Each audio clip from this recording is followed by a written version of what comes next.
சேவல்கள் ஏன் வெட்டப்படுகின்றன? காரணம் மக்களை தூக்கத்திலிருந்து எழுப்புவதால் தான்.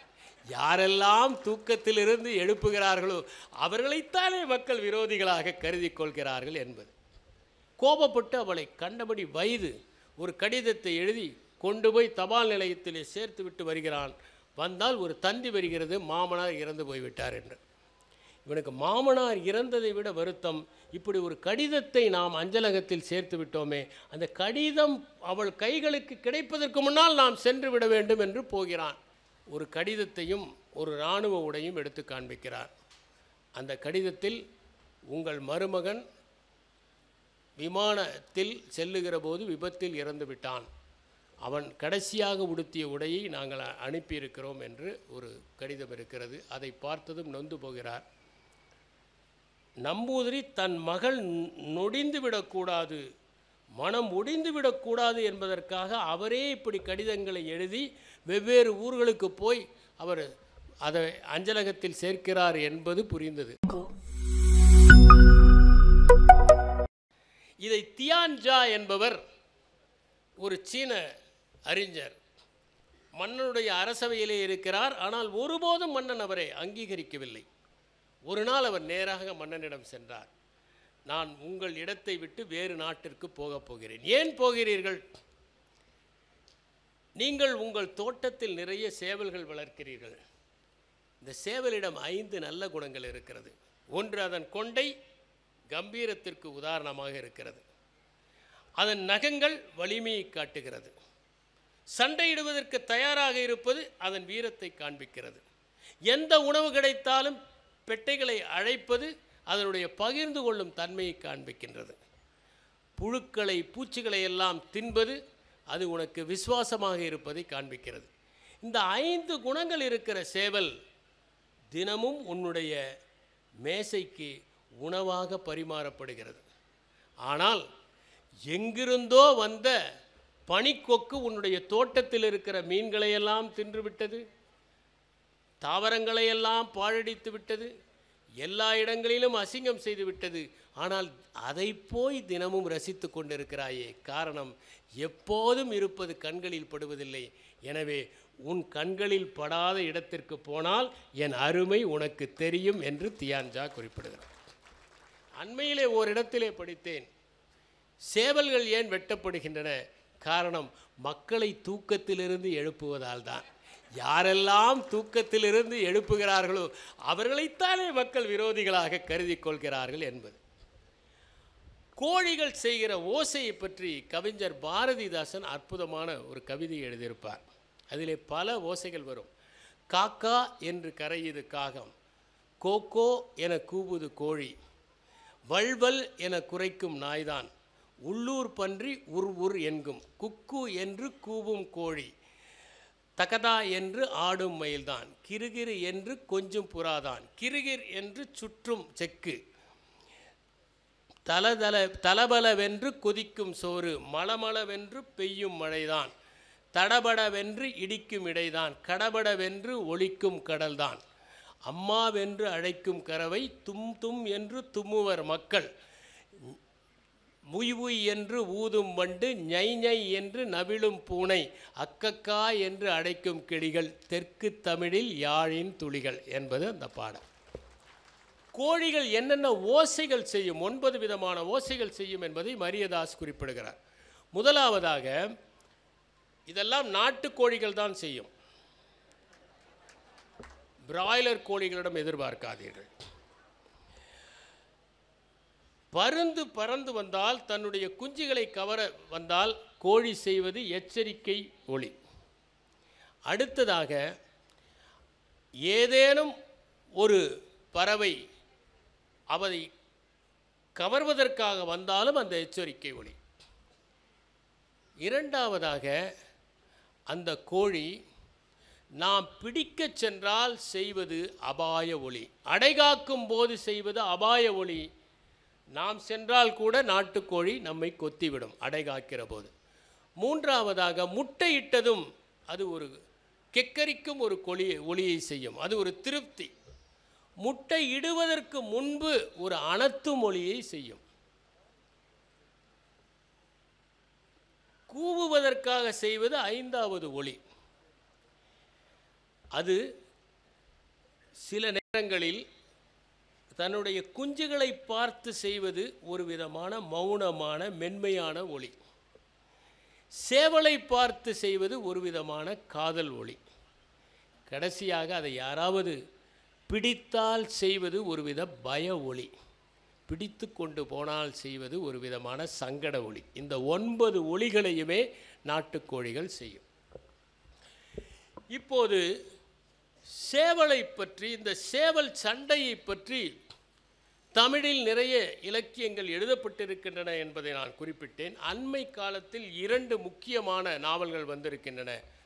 ஒன்று பாலகுமாரன் விஜயகுமார் எழுதிய ஒரு சேவர் களம் என்கின்ற ஒன்று, இன்னொன்று சேவர் கட்டு என்று தவசி எழுதிய நாவல். தமிழ் ஊடகங்களிலும் இந்த சேவல் சண்டை இடம்பெற்றிருக்கிறது. கிழக்கு சீமையிலே என்கிற ஒரு படத்தில் மாமன் மச்சான் சேவல் சண்டை விட்டு மிகப்பெரிய பிரச்சனையாகி அவர்களுக்குள் தீராத பகைமை ஏற்பட்டுவிடும். இது ஒன்றை உணர்த்துகிறது, உறவினருக்குள் இப்படி விளையாட்டுகள் எல்லாம் விளையாடக்கூடாது, அது ஒருபோதும் நன்மையை விளைவிக்காது என்று. இன்னொன்று ஆடுகளம் என்கின்ற ஒரு படம்.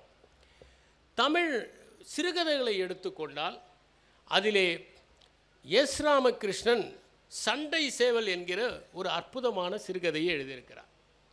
காயாம்பு என்கிற ஒருவர், அவருக்கு சேவல் சண்டை என்றால் பைத்தியம். அவர் கருப்பன் என்கின்ற ஒரு சேவலை வளர்த்து வருகிறார். இதை எப்படியாவது சண்டையிலே ஈடுபடுத்தி வெற்றி பெற வைக்க வேண்டும் என்று நினைக்கிறார். இதில் கெட்டிக்காரன் முத்திருளன் என்கிற ஒருவன். அந்த முத்திருளனை அழைத்து, என்னுடைய கருப்பனை சண்டைக்கு நீ பழக்குகிறாயா? பழக்கி விடலாம், ஒன்றும் பிரச்சனை இல்லை. ஆனால் நான் பழக்கினால் நீ எனக்கு உன்னுடைய பெண்ணை மனமிடித்து கொடுப்பாயா? சிக்கலான கேள்வி. ஆனால் சண்டை சேவலின் மீது இருக்கிற அக்கறையால் சரி என்று சொல்லிவிடுகிறார். அவன் பழக்கி விடுகிறான். பழக்கி கொண்டு வந்து சொல்கிறான், இந்த சேவலை பத்திரமாக வை, பெட்டை கோழிகளின் பக்கம் நீ அனுப்பிவிடாதே என்று. தன்னுடைய மகள் அமராவதியை திருமணம் செய்து கொடுத்து விடுகிறார். அந்த கருப்பு சேவல், அந்த கருப்பன் போகிற இடங்களிலெல்லாம் வெற்றி பெறுகிறது, எல்லா சேவல்களையுமே வீழ்த்துகிறது. காயாம்புவிற்கு மிகப்பெரிய மகிழ்ச்சி. இங்கே காயாம்புவிற்கு மகிழ்ச்சி, அங்கே அமராவதிக்கோ நெகிழ்ச்சி. ஏனென்றால் அமராவதியை குடித்து விண்டு அடித்து துவம்சம் செய்கிறான் அந்த முத்திருளன். அவள் அழுது கொண்டு அம்மா வீட்டுக்கு வருகிறாள். ஆனால் முத்திருளனிடம் சண்டை சேவலை பற்றியெல்லாம் பேசி அது அவள் விதி என்று சொல்லிவிடுகிறார் காயாம்பு. ஒரு கட்டத்தில் மனைவி அவரிடம் சொல்லுகிறார், ஏன் இப்படி இருக்கிறீர்கள், மகளுடைய வாழ்க்கை பாதிக்கப்பட வேண்டுமா என்று. ஆனால் அவர் அக்கறை செலுத்தவில்லை. அமராவதி தூக்கு போட்டுக்கொண்டு இறந்து விடுகிறாள். இந்த சம்பவத்தினால் மனமுடைந்தாள் காயாம்புவின் மனைவி. அவரிடம் இருக்கிற எல்லா சேவல்களுக்கும் விஷம் கொடுத்து விடுகிறாள், கருப்பன் உட்பட. இது தெரிந்தவுடன் அந்த சேவல்களெல்லாம் செத்து விடுகின்றன, கருப்பனை தவிர. அவருக்கு பயங்கர கோபம் வந்து கம்பினால் எடுத்து தன் மனைவியை சாத்தி விடுகிறாள். அவள் உடைந்து போய் நொடிந்து போய் அப்படியே படுத்த படுக்கையாகி இறந்து போய் விடுகிறாள். அப்போதுதான் தான் செய்த செயலினுடைய அந்த தீவிரம் அவருக்கு தெரிகிறது. அந்த கருப்பனை கழுத்தை திருகி கொன்று விடுகிறார். ஆனால் ஒரு மனநோயாளியைப் போல ஆகிவிடுகிறார். ஒரு பெட்டியை எடுத்துக்கொண்டு அதிலே கருப்பன் இருப்பதைப் போல பாவித்து எல்லா இடங்களுக்கும் எடுத்து செல்கிறார். அது மட்டுமல்ல, அதை யாரோ வாங்க வருவதைப் போலவும் கவர வருவதைப் போலவும் அவர் பல அடிச்சாட்டியங்களை செய்கிறார். அவரிடம் ஒருவர் சொல்கிறார், இல்லை இதெல்லாம் நடந்தது என்று. ஆனால் அவரால் அதை முழுமையாக உணர முடியாமல் தன்னிடம் அந்த கருப்பன் இருப்பதைப் போலவே எடுத்து செல்கிறார். இந்த சண்டை சேவலை பழக்குகிறவர்களும் அதில் ஈடுபடுகிறவர்களும் எந்த தீவிர நிலைக்கு போவார்கள் என்பதை உணர்த்துவது தான் இந்த கதை. இன்னொன்று புதுமை பித்தன் எழுதிய சாதாரண கதை, அது சனப்பன் கோழி என்று. இதற்கு முன்னால் ஒன்றை நான் சொல்ல விரும்புகிறேன். மதிவேந்தன் என்பவர் ஒரு ஆய்வு கட்டுரை எழுதியிருக்கிறார். அதில் இந்த கோழிகளை பற்றி நாம் எப்படி ஒரு ஆணாதிக்க மனப்பான்மையோடு இருக்கிறோம் என்பதை சொல்லுகிறார். கோழி கூவி பொழுது விடியுமா என்று நாம் சொல்லுகிறோமே, இது ஒரு ஆணாதிக்க மனப்பான்மை. கவிக்கோ அப்துல் ரஹ்மான் கூட எழுதியிருப்பார், முட்டையிடும் வேலைக்கு சேவலை முன்னமர்த்தி கூவுகிற பெழுவேளை பெட்டைக்கு தரலாமா என்று. எனவே பெட்டை கோழிகளை நாம் நம்முடைய பழமொழியில் பெட்டை கோழி கூவி பொழுது விடியுமா என்றெல்லாம் சொல்லி அந்த ஆணாதிக்க மனப்பான்மை காண்பிக்கின்றோம். சேவல் சண்டை போட்டால் அது சேவல் கட்டு, ஆனால் பெண்கள் சண்டை போட்டால் சண்டை கோழி என்று நாம் சொல்கிறோம். சண்டை கோழி என்று திரைப்படங்கள் கூட வந்துவிட்டன என்று அவர் குறிப்பிடுகிறார். இதில் இருக்கிற நுட்பத்தை நாம் ஆராய வேண்டியவர்களாகத்தான் இருக்கிறோம். இப்போது சனப்பன் கோழிக்கு வருவோம். புதுமைப்புத்தனுடைய கதை. பரமேஸ்வரன் என்கிற ஒரு இளைஞன், அவன் தீவிர வைராகியம் உள்ளவன். அவனிடம் 2-3 வைராகியங்கள். ஒன்று, அரசு வேலைக்கு போகக்கூடாது என்பது. இது எந்த வகை வைராகியம் என்று தெரியவில்லை. 2வது வைராகியம், பணக்கார பெண்ணை திருமணம் செய்து கொள்ளக்கூடாது. 3வது, வரதட்சணை வாங்கக்கூடாது. இந்த 2 நோக்கங்களும் நல்ல நோக்கங்கள். அவருடைய தந்தை தேடி தேடி பார்த்து ஒரு உபாத்தியாயருடைய வீட்டிலே சாரதா என்கிற பெண்ணை திருமணம் செய்து வைக்கிறார். சாரதா அப்படி ஒரு அற்புதமான பேரழகி. கணவனுக்கும் மனைவிக்கும் ஒருவரை ஒருவர் பிரியவே மனது வரவில்லை. ஆனால் வேலை கிடைத்தாக வேண்டுமே. எனவே மும்பையிலே சென்று வேலை தேடுகிறான். 80 ரூபாய்க்கு வேலை கிடைக்கிறது. அடுத்த மாதம் மனைவியை அழைத்து கொண்டு வருவதாக முடிவு செய்கிறான். ஆனால் சந்தர்ப்பம் வாய்க்கவில்லை. தினம் ஒரு கடிதம் மனைவிக்கு எழுதுகிறான். எல்லோருமே திருமணமான புதிதில் தினம் ஒரு கடிதம் எழுதுவார்கள். அப்போது பிறகு எப்போதாவது எழுதுவார்கள். பிறகு அப்போது என்ன நடந்தது, இப்போது எழுத மாட்டேன் என்கிறீர்களே என்று கேட்ட பிறகு எழுதுவார்கள். இதுதான் நம்முடைய பணி. தினமும் எழுதுகிறார். அடிக்கடி அவளிடமிருந்தும் கடிதம் வரும். திடீரென கடிதம் அவளிடம் வரவில்லை. கோபப்பட்டு அவளை கண்டபடி வைது ஒரு கடிதத்தை எழுதி கொண்டு போய் தபால் நிலையத்திலே சேர்த்து விட்டு வருகிறான். வந்தால் ஒரு தந்தி வருகிறது, மாமனார் இறந்து போய்விட்டார் என்று. இவனுக்கு மாமனார் இறந்ததை விட வருத்தம், இப்படி ஒரு கடிதத்தை நாம் அஞ்சலகத்தில் சேர்த்து விட்டோமே, அந்த கடிதம் அவள் கைகளுக்கு கிடைப்பதற்கு முன்னால் நாம் சென்று விட வேண்டும் என்று போகிறான். அவளிடம் அதுவரை கடிதம் கிடைக்கவில்லை. அவன் தபால்காரரை தேடி போகிறான். தபால்காரரோ தம்பியிடம் தபாலை கொடுத்து அனுப்பிவிடுகிறார். அவளுடைய தம்பியிடம் கடிதம் அவளிடம் போய்விடுகிறது. இவன் வந்து பார்த்தால் அவள் தலைவிரி கோலமாக அழுது கொண்டிருக்கிறாள். அவனிடம் வந்து கட்டி தழுவிக்கொண்டு என்னை உடனே மும்பை அழைத்து செல்லுங்கள் என்று சொல்லுகிறாள். அவளுக்கு தெரியும் அவன் மனம், ஏனென்றால் அவள் பெண்ணாயிற்றே என்று சனப்பன் கோழியை முடிக்கிறார் புதுமைப்பித்தன். இந்திரா பார்த்த சாரதி ஒரு கதை எழுதியிருக்கிறார், நெருப்பு கோழி என்று.